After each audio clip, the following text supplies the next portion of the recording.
is preparing to go live.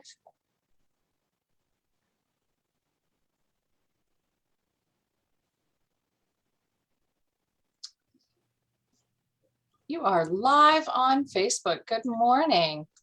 Good morning, everyone. Melanie, thank you for getting us started. And hi, everyone. I've missed you. We had a long summer hiatus, and it's September already. And I'm really happy to be sharing a cup of coffee with you this morning and have an amazing conversation with a woman I can't wait to introduce you to. As you may know, the theme for Women Up in September is mentoring. And I'm hoping that you all have a friend like this. When you're in trouble or you're stuck, you're in a difficult situation and you don't know what to do, and you want to get advice or a nudge from someone who really, really knows you and will give you the straight poop, will tell you, here's the deal, here's what I think you should do, good luck. But I hope everyone has at least one someone like that in your life, with that really smart, no nonsense sensibility that really helps you through life. And I am lucky enough to have Paula Green, who's our guest today, as that number one person for me. And the wonderful thing about Paula, in addition to all the things you're going to hear today, is we worked together for how long, Paula? 32 years? Over, yeah. About at the California Association of Realtors. And Paula started out in our department in 1989, and started out, my assistant, my friend, my co-parent, confidant, therapist, all of those things. So when I thought about a program for today, I just thought, I want you to know this amazing woman and learn from her, and have a little mentorship from her. So Paula, I'm sure thank you for being here. And I'm sure there's a lot of people that may not have had the chance to interface with you. So give us a little background on yourself. So as you said, I've been with CAR for about 33 years. And most of that time was working as your assistant. And in addition to wearing many hats, doing different things, that's what I love so much about CAR, is that I have so many different things that I do. But I just remember, while working with you, we just climbed so many mountains at CAR. I mean, we were just amazing together, and we just shared so much of our personal lives, besides that, we were just the best of friends. And I know I've told you this before, but I always felt like you were like a sister in my past life. I know I told you that. I think the other thing, and we'll get into all of that for sure, is just the transformation in how work is done, the digital revolution. Oh God. We lived through that, everybody. I mean, we remember You've Got Mail, right? Oh yeah. I still have my very first login, which is Lapple Tony. So it was lappletony@AOL.com. And I don't have an AOL account anymore because it really ages you. But I still remember. And honestly, Paula, one of the things I remember about you is you led the charge into the great unknown. Like, how did you do that? You know what? I just knew that we were moving from this computer with green wording and just so archaic, and the things that we were able to do on that thing really was amazing. But when we got all these new computers and the Word and Excel and the whole deal, it was so exciting to me. And I thought, oh my gosh, I'm going to be able to do so much more, and it's going to look so much better. It was an exciting time for me. And just the whole internet thing was exciting.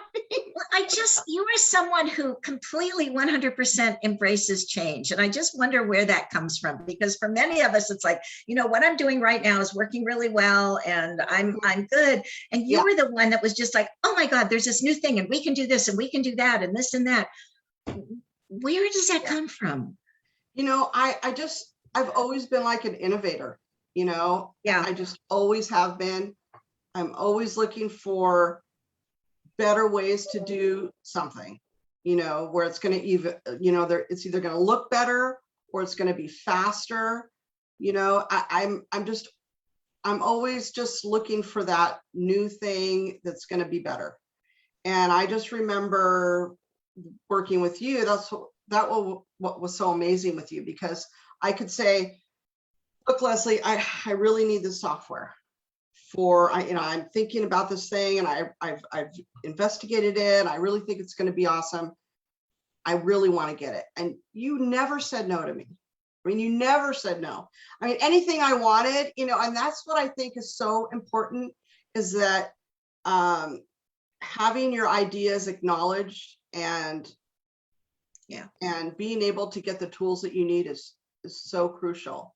And I was able to do that. And I think that you were a big part of my successes with so many different things. So yeah, I think the only downside is that you became the go-to person in the entire organization for how do I do this? How does that work? Oh my gosh, this thing you did looks so great. How can I do that? And I just think I want to acknowledge that this just wasn't like taking care of Leslie and making sure she showed up at a speech on time, but this was, how do we organize our strategic plan? How do we make the book look better, more understandable, cleaner? How do we do, I mean, there's a zillion things I could talk about, but just that is I'll never forget that. I'll never forget that day.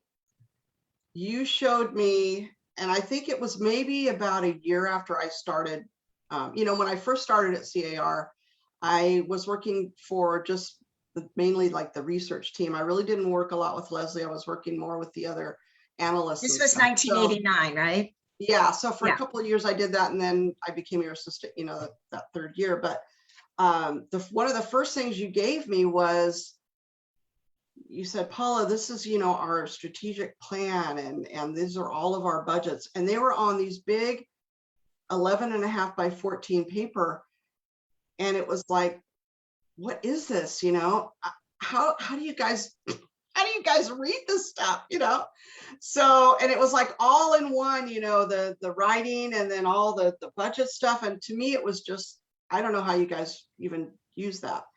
And so I said, I got to make it better. I mean, it took a long time, but I split it up in two, and I did the Word, document, and then I did the Excel. And doing Excel was a real game changer. That just getting it together, like for that first time was I can't even figure out how I did all that. I don't.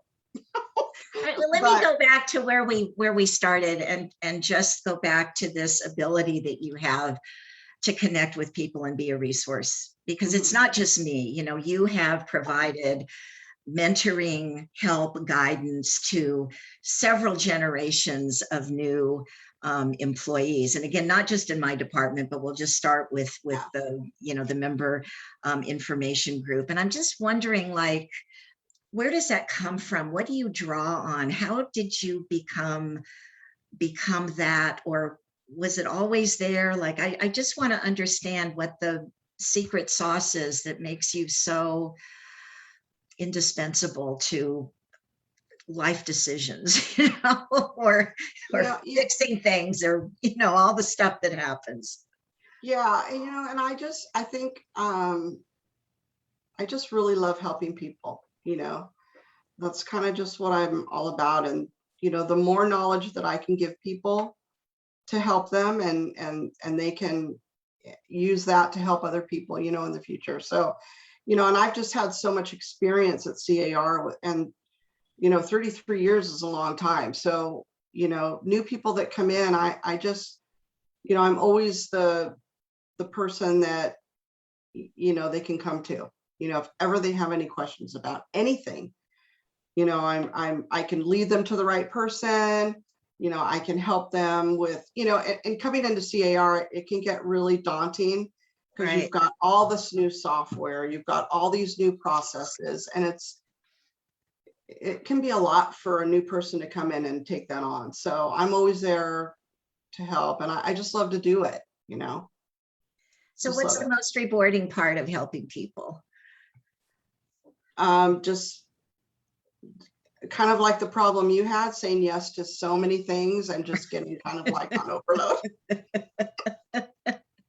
So let's talk about kids for a minute, because I always tell people that you and I co-parented Becca and Kelly, because I was on the road so much and there were meetings all the time. And I think there were periods when there was a lot going on. And you're a mom yourself, right? You had Natalie and Noah, and here you are working in an environment. And I love telling the women today what a hostile environment the 80s was, to have kids, because it Oh, really was all about get back to work and pretend you're not a mom.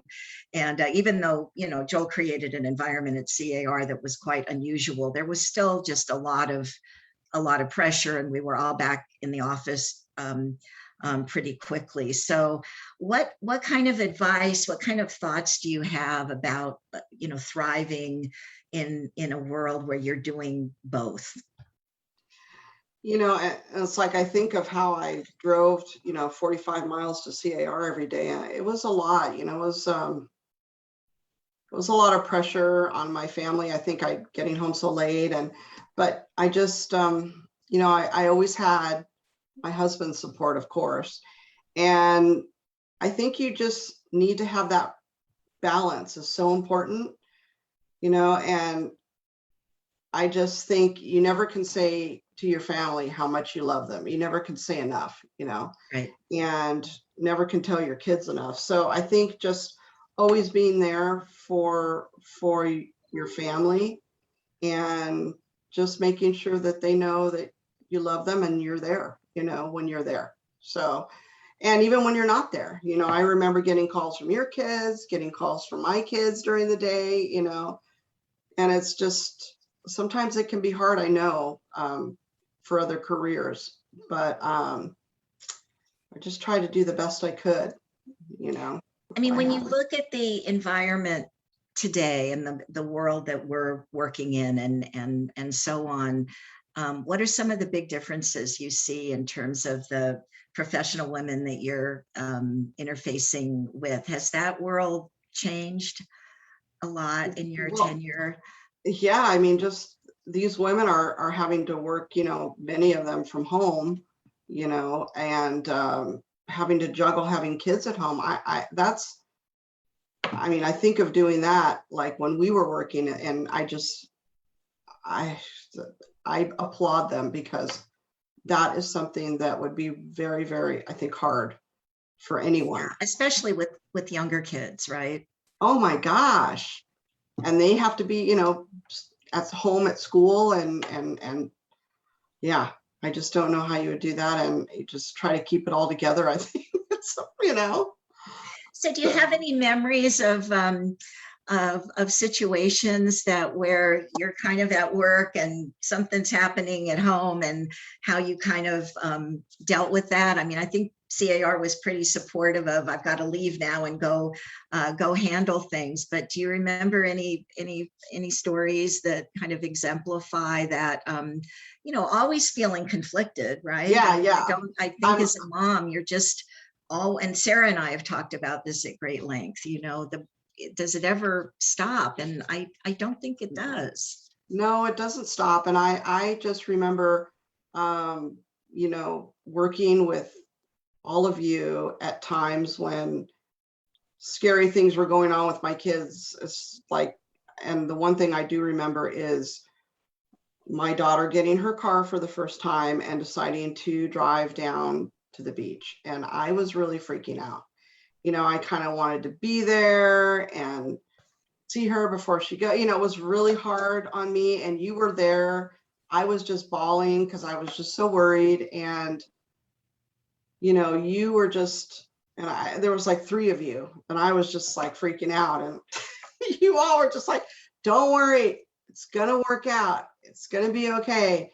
And it was, and I think just having that team around you is so important. People who are going to support you, and you support them, they support you in times of trouble like that. And everyone's going to go through it, and it's just right. Some of that just doesn't change, and I look at, we've got women in their 30s, 40s, 50s, 60s and on. And a lot of what you go through is that hasn't changed, No. right? And just having someone say, look, I've dealt with this, here's the deal, Yep, for sure. And there's always just, when you have kids, and you're a working mom, you're going to go through so many things, and just, you need a support system. You need that. Paula, one of the things that I've always admired about you is that you can do tough love. And you may not enjoy it, but I feel that even when it's not what the person wants to hear, but if they need to hear it, that you will do that. And I wanted you to talk about, is that hard for you to do? And maybe not too specifically, but situations where you've had to do that, like how do you just do the mindset so you're able to go into and have these like crucial conversations with people? Because I think you're really good at those. And a little history behind that is, I remember in grade school helping my friends with family problems, for boyfriend problems, and then it just moving on from there. I don't know. I think I always felt like I wanted to be like either a family therapist or a psychologist or something, but I just always have done that. And I think I look at it in a different way, and people that know me, they know that I'm honest and that I'm not afraid to tell them what I feel that's going to be good for them, and what they, I've just have always done that. And I just want to help people. I think that's my thing. I just, if you talk when to you me, were growing up, did you play that role in your family? Was that I did. Kind of the person that maybe mediated or? I did. Yep, I did, for sure. And I still, I still do that now. Most of my family, they always know that they can call me, and I can kind of either diffuse the situation that's going on, or figure out a solution to what's happening. So, and it just makes me feel good too. Well, it's an incredible talent, skill, And I just remember you going, through a lot, and I just always instilled in you that, your time's going to come where you're going to meet somebody, don't give up, don't give up. And that was my big thing to you, as, you always kind of felt like down, like I don't know if it's going to happen for me, and you need to have that, you need to know that it's not over for you. You're going to have a beautiful life. You're going to meet the person that's going to change your life, and don't forget it. And I did. You did. And I'll never forget that day. I know. We'll get to that in a little bit. But, I think for those of you that are listening, you can tell that there's been this interweaving of professional and personal with Paula and I. We are really close friends. I love this woman. And we worked together successfully for many, many years. And this was pre-Women Up, right? This was before there was kind of a societal recognition of the language and the conversations that are important. It's I don't know how to say it. We were kind of Woman Up before Woman Up, because totally. We talked and we successfully did that. It wasn't just put your professional face on and go home and do the rest. I always tell people at our VP offsite years ago, we took a test to see who you are at work and who you are at home. And I always remember that I was the only one where there wasn't a difference, you know, and I think I feel that way about you. It's not that we can't do the professional thing, but we recognize there's a whole person. So I want to just get your sense of the whole Woman Up movement. You know, you've been an integral part of it with me and now with Sarah behind the scenes for the last 6 years, you know, when it was first proposed. And what do you, how have you seen it changed, and what do you feel about its contribution to the dialogue about women and their careers? I just, you know, I'll never forget just reading the program for Woman Up when you guys thought about it. It was back in 2016, right? Yeah. Yeah. I mean, I'll never forget, because I do, you know, work with all the budgets, and I'll never forget reading that program package and just going, wow, wow, wow, wow. I mean, Right. These women are amazing. And I just thought they are really starting something special. I mean, it was just like, oh my God, I can't wait. You know, I just couldn't wait. I couldn't wait to see how it, you know, went, you know, for the following year, how it was going to start, what was going to happen. And working at those conferences and meeting all these beautiful women and just super high energy. I have never experienced anything like it. I mean, it was just amazing. The speakers and just everything. And it was like this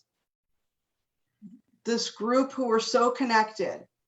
They were so connected to each other. Even if you had never met them before, you felt like you were like connected to them, you know? Right. And I was so excited to go to the conference this year. Then it got canceled, and I was just like really, really bummed, you know? So I just can't wait for, I know it's going to be next year. I'm crossing my fingers. And I just can't wait to go. I can't wait to go. So yeah, I can't either. And I will say the conference this year, even though it was virtual, the ability to see everyone and have these really deep dives with 4 incredible speakers and workshops, it worked. I mean, it was amazing. But I agree with you. And you know, just hearing the comments over the years that I've never been to a conference like this, because we talk about real stuff, you know, and the facade is off, and I guess vulnerable is the word, you know, and sharing. And I'll never forget inviting my favorite Soul Cycle instructor to do a 10-minute meditation on the very first one. And I'm sure half the audience is going, what is going on here? But we took some risks and we shared, you know, ourselves, and it's pretty. And I think that's the whole, the big part of it, you know, and even like you said, the virtual conferences, you know, are amazing. I mean, just, I don't know how Sarah and the team there just figured how to do that and to make it so successful. I mean, that's just part of like who CAR is, I think, you know, they just. Right. And Deborah, you know, who is she's the if it ain't broke, break it person, and just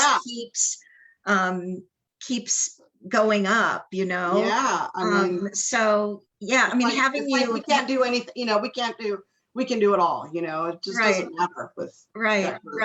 And of course, being CAR, we're putting these conferences on pretty much a shoestring in terms of the back support. What were some of the biggest challenges over the years for you, kind of making things go with registration and all that in the background?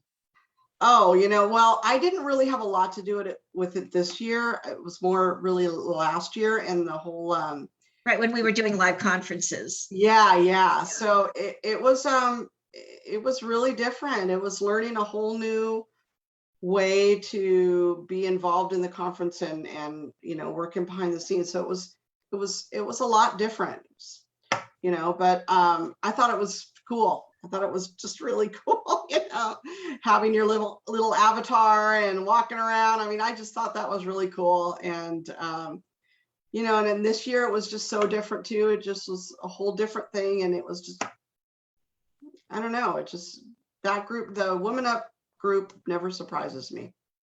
Never. Yeah, they're always They're just it's just always, They it's always just an deliver. amazing, yeah, Yeah. for So sure. I've been thinking about this question for a while with respect to myself, and I want to ask it to you.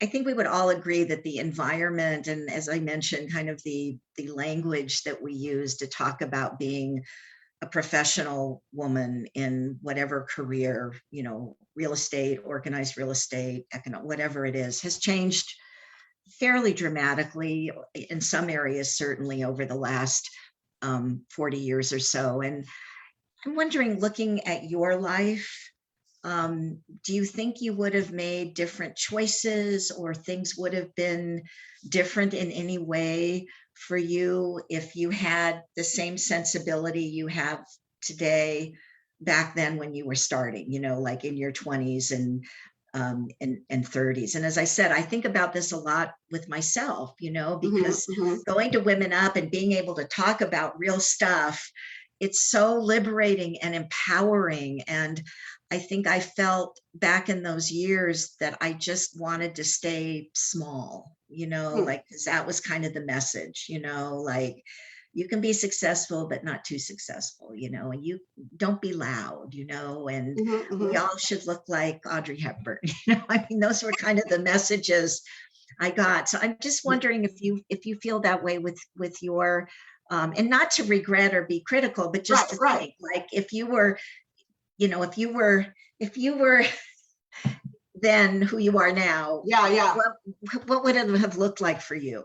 Well, I have a couple things to say. First, um, I th- I wish I would have been a professional golfer. I think I could have been, knowing what I know now, you know, I definitely could have done that. And, you know, but Paula, of all also, the things I thought you were going to say, professional golfer was not at the top of my list, and I feel like I know you really well. So, oh my gosh.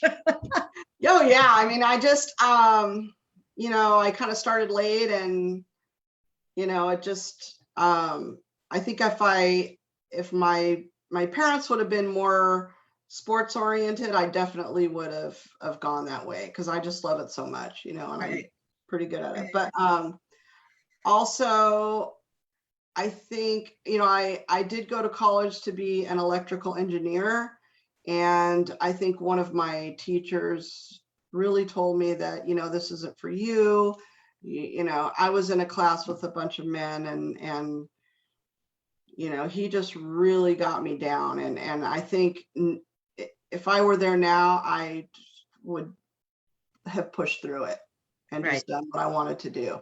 So that is just, you know, the knowledge that you have later in life is, you know, you can look back and say, yeah, you know, I would have done it totally different. No, now, you know. So yeah, but now, you know, you just don't have that confidence, I think, when you're really young, you No, know. And you yeah, don't. and when a teacher tells you this is not for you and you're not going to do it, you know, you're just kind of, well, you kind of back away, you know. Nowadays, I would never do that. I would say, screw you. No. There are quite a few aspects of life that get better, better with age, you know, and I'm just encouraged to see younger women getting there sooner, Yep. you know, because I have a whole list of things that I would have done differently, but you know, it is what it is. Yeah, So but you know, you've put that knowledge though in your kids, you know, just like I yeah, have. yeah, So, yeah, it's you true. know, they're both amazing people. Your daughters are both amazing people who, you know, have taken your wisdom, you know, and, you know, created their life and their career. So, you know, I didn't have that when I was young. I didn't really have parents like that at all. Right, right. So You know, it's I'm just, kind of thinking about mentorship. I mean, you and I both have embraced the model of, in addition to everything else, really mentoring our kids, because we've been fairly, I mean, really transparent about what's happening and what's going on, you know. And I know for me, growing up in a family, my mother was Swedish, and we didn't really talk much. There wasn't, I always admired or just loved going over to my friends' houses where, it was a dining room table and people are, talking and yelling over each other, and it was all rough and tumble. And my life wasn't like that, so I just always kept, pulling back in. And when weird things were going on, as they sometimes do, nobody said, like, there's weird things going on here. It has nothing to do with you. This is what's happening. You're going to be fine. And so what that created in me was a model with my kids. And, my children grew up in a family with my husband at the time was an alcoholic, right? And so my kids are therapy kids. And so at least the minimum was, you guys, this is a disease. It's not you. We're going to get you help and we're going to work through it. And I tell them to this day, when you're in therapy, at least you'll know right where to go to. Your mom was a codependent and here's what it looked like. And, I'm not that person anymore. And they have toolkits that are a mile wide and a mile deep, because we learned from that. Right. Yep. I just, so I think that wisdom you're talking about that our children have in part comes from being painfully honest and caring at the same time. And I think you did that as well. In different ways. Yeah, such an important, I never could talk to my parents about stuff that was going on. I just never felt comfortable. And in my family, our kids tell my husband and I everything, and they don't feel any funny about it. And sometimes where, my husband and I will go back in our, in, the den and say, whoa, that was heavy. That was a lot to take in. Sometimes it's a little TMI, to do that. Yeah. Yeah, right. And they're able to do that. And you just, I think it's so important when you have kids that, they need to be able to feel free to tell you anything that's on their mind or anything that they're going through without judgment, and I think that's what I was always afraid of growing up, is I was always afraid to say anything to my parents, like, about my boyfriend or sex or whatever. And just, I just did not have that. So, and my kids are just, they're so amazing. I think it's just because we, we instilled in them to be honest, and that they can share whatever they need to share with us, and we'll talk to them about it, and, and I remember times when they were, in high school, and they would say, okay, we're going and sleeping over somebody's house. And my husband and I looked at each other and said, they're definitely not doing that. They're not going. And, things happened, and, they got grounded, but grounded with love. Let me tell you that way. But yeah, just, and we would talk to him about it. We said, when you told us that last night, we knew exactly what you were doing. So you can't lie to us, because we can see right through it. Well, I'd like to ask you another kind of CAR related question. And like, what is there one thing that you're proudest of in your years at CAR? And I know there's so many, but I just wanted to give you an opportunity to maybe highlight maybe the top one or two achievements that you are proudest of. Oh my gosh. I think my favorite project is just working on the budgets, because and this is the CAR budget for the whole association, with probably 54, 55 programs. And it's this thick, everybody. It's big. It's big. It's a big, huge book, Yeah. But working, like I had said previous, I took this thing that you guys used to do a long time ago and just made it so easy for people to work on and distribute. And every year it's it's an ongoing process from probably May to September, and just different facets, just doing different things and with it. But the final outcome is just all this hard work from so many people. And, and I think I'm just so proud of that, because it's all of us working as a team to get these done. And Well, and I think the thing that is key is you're working with all different types of people. I oh mean, my gosh, every VP, every manager is different, and your ability to do that so effectively is really key to the whole process. I mean, you really have kind of the bird's eye view and the ground up view of everything that the organization does, and that yes. really institutional knowledge is priceless. It Yeah. really is.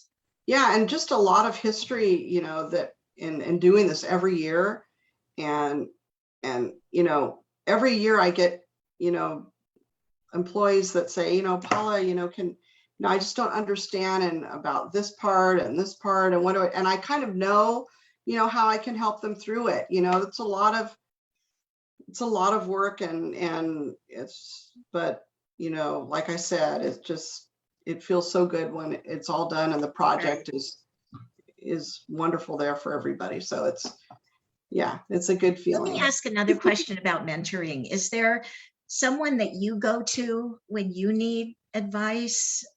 Do you have a group? Do you have one person? Is it Mike at home? Because clearly you're a human being, and there must be situations where you're like, okay, how do I think this through? Is that the case? My husband is like my best friend. We've gone to elementary school together. So, he is like my guy. I can tell him everything. We talk about our day every day. I just don't know what I would do without him. And my sister is just she's amazing. So we talk too about. So you have a support network. Oh God, yes. And my kids are amazing. It's like, there's something else too. So they've got their own lives. When you see someone struggling, I mean, I've always kind of struggled with this mentoring thing, because I've never in my life gone to someone and said, will you mentor me? Yeah. But I look at, starting at CAR and just shadowing Joel for so many years, and watching and learning from him. I mean, number one mentor for sure. Mm-hmm, and it was never, maybe when it's your boss, it is kind of formal, but it was never a formal discussion. And I'm just wondering, when you see people that are new, that are struggling, do you reach out to them? Are you proactive about kind of helping people in that way? Or do people come to you? People mostly come to me, I think. Yeah, I don't know how the word gets around, but they do. And it always starts out. Who do I go to here? So I hear you're the king of this, blah, blah, blah, blah, so it's like, oh my gosh, so, they do hear that, just, email, or just email Paula and she'll help you, So yeah, I'm always, it's a daily deal. So I know I asked you this before we did this about any books, movies, articles. I mean, is there anything like you turn to on a regular basis, or is this just all kind of organic with you?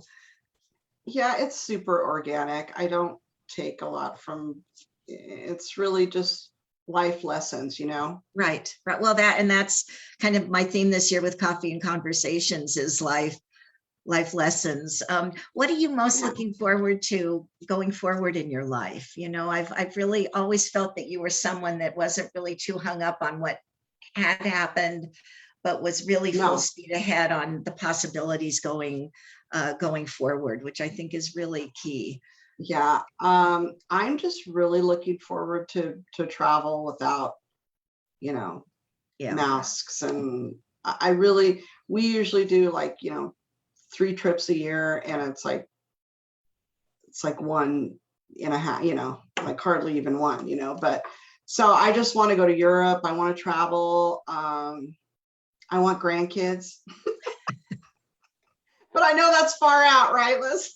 Yeah, no. But I do, I can't wait. I see you with Izzy, and I just, It's the best. It's the I best. can't wait. Yeah, so I'm really looking forward to that for sure.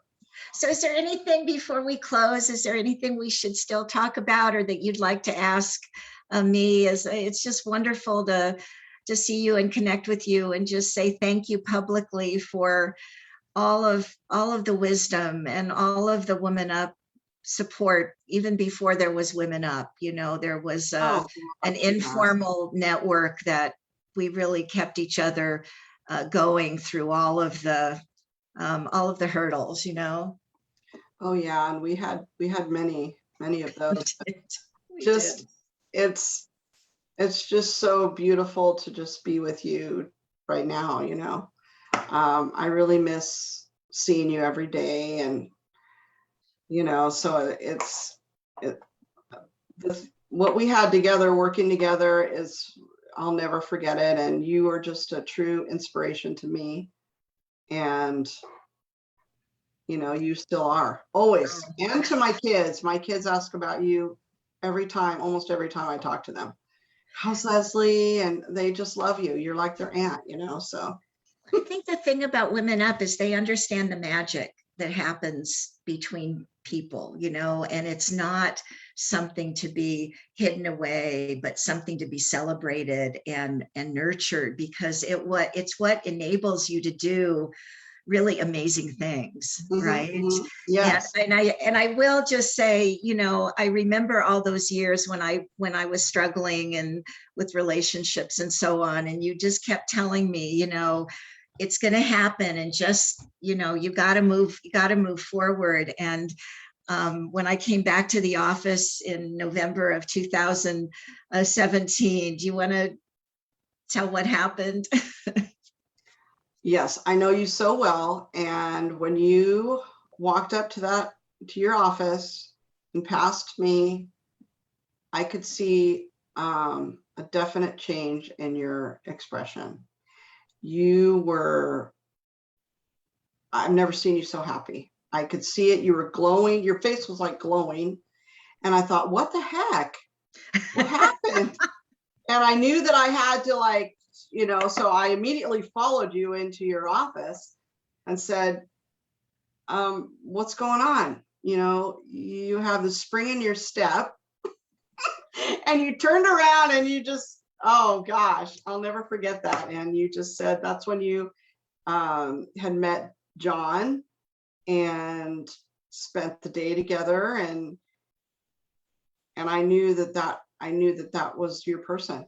I knew right then. And it was. You had heard his name over the years, right? So it's especially like when you said John Tusillo, I'm like, oh my gosh, okay. Because every time that and I told you this, like when you would, and he was, you knew him for years. Yeah. And you would talk about him, that you were, doing this or that, or you're going to have him speak or something like that. But I shared with you that whenever you said John Tusillo, you had this like different way that you said it. It was like, it was just weird. And then when you said it was John Tusillo, I'm like, oh my gosh, okay, now I get it. And you just, and it was just so special. It was so special and such a great feeling. That day made my day. I really just want to thank everyone for having Women Up and having a forum where we can just talk about things like that have really changed our lives and made us who we are. And Paula, I cannot thank you enough. And when I look at my list of life lessons, and Melanie's kind of compiling them all, there were so many that you said to me. It's never too late, and no, Leslie, stay on your side of the street, and don't give up. And whatever the context was. You know, some of these phrases are short and pithy, but if it's at the right moment, it really hits you like, oh my gosh, you know, that's the lesson that I'm learning from this. So just thank you so much, Paula, for all of that, and to really making the Women Up community possible and having it you know, continue to grow all these years. It's really been fabulous. Yeah, well, thank you. Thank you so much for having me here today. And it's been such a pleasure.